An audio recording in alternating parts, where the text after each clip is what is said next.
Throughout history, it has been proven that the most dangerous thing a person can do is read an institution's ledger correctly.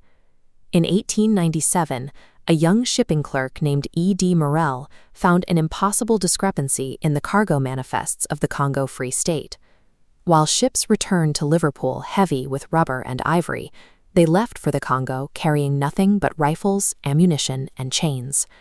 The arithmetic proved that the philanthropic enterprise was actually a militarized slave state. Half a century earlier, in 1846, an assistant physician named Ignaz Semmelweis stared at hospital mortality tables in Vienna. His numbers revealed that the world's most elite doctors were killing their own patients at a rate that tripled the survival of the city's poorest wards. Both men held undeniable mathematical proof of atrocities, and the massive institutions they challenged used the exact same playbook to destroy the men who carried it. In the 1840s, the Vienna General Hospital was the pinnacle of European medical science. It was an Enlightenment engine designed to turn the care of the sick into an efficient, auditable administrative obligation. This chart shows the horrifying discrepancy between the hospital's two maternity clinics. Clinic 1, run by medical students and doctors, hit a peak mortality rate of nearly 16%. In Clinic 2, run by midwives, the death rate was a fraction of that. Local women tracked the admission schedule with terror.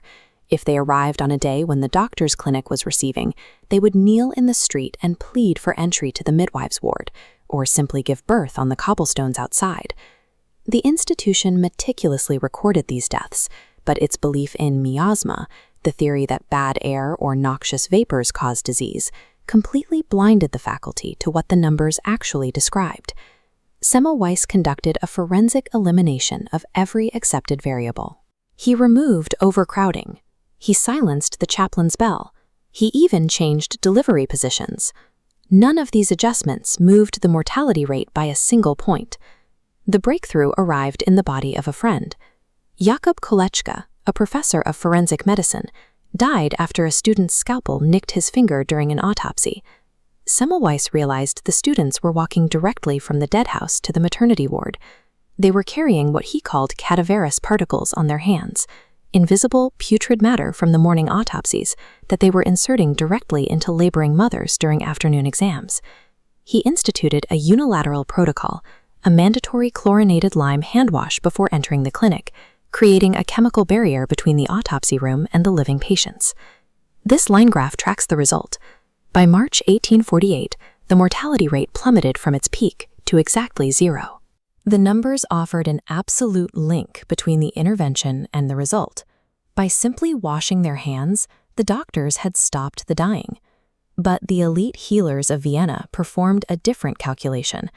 Accepting that 0 required them to admit they had been the agents of mass death, murdering thousands of patients with their own hands for over a decade. To protect their self-image, the establishment demanded microscopic proof that did not exist yet. They used the gap between the data and current biological theory to justify ignoring the facts. They focused their defense on the man instead of the math. They attacked Semmelweis's abrasive tone and his lack of professional courtesy to delegitimize the evidence he held. The reversal was total. Semmelweis was fired.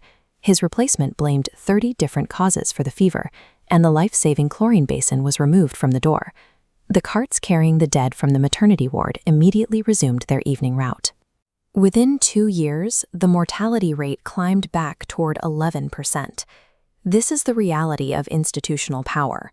When the cost of accepting the truth exceeds the cost of destroying the man who holds it, the institution will always choose destruction. In these systems, the truth does not set the messenger free, it isolates them.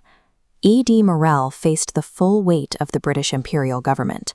To protect its shipping interests, the state crushed him with a show trial and sentenced him to 6 months of hard labor in Pentonville prison.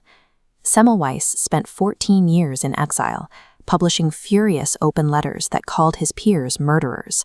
His mind eventually broke under the weight of the unacknowledged dead and the profession's refusal to act. In 1865, he was tricked by his colleagues and his own wife into taking a carriage ride to what they called a new medical facility. It was actually a lunatic asylum.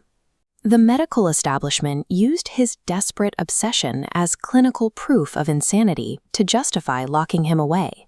2 weeks after his commitment, Semmelweis died in the asylum from a minor cut on his hand. He was killed by the exact same systemic blood infection he had spent his life curing. The institutions believed they had won. They filed the inconvenient truths away into dark archives, confident the threat to their reputation was neutralized. But the belief in bad air eventually collapsed. King Leopold's Congo was exposed, and both men were entirely vindicated by history. Institutions and egos eventually reach their expiration date, but the numbers and the mathematical truth they describe always survive.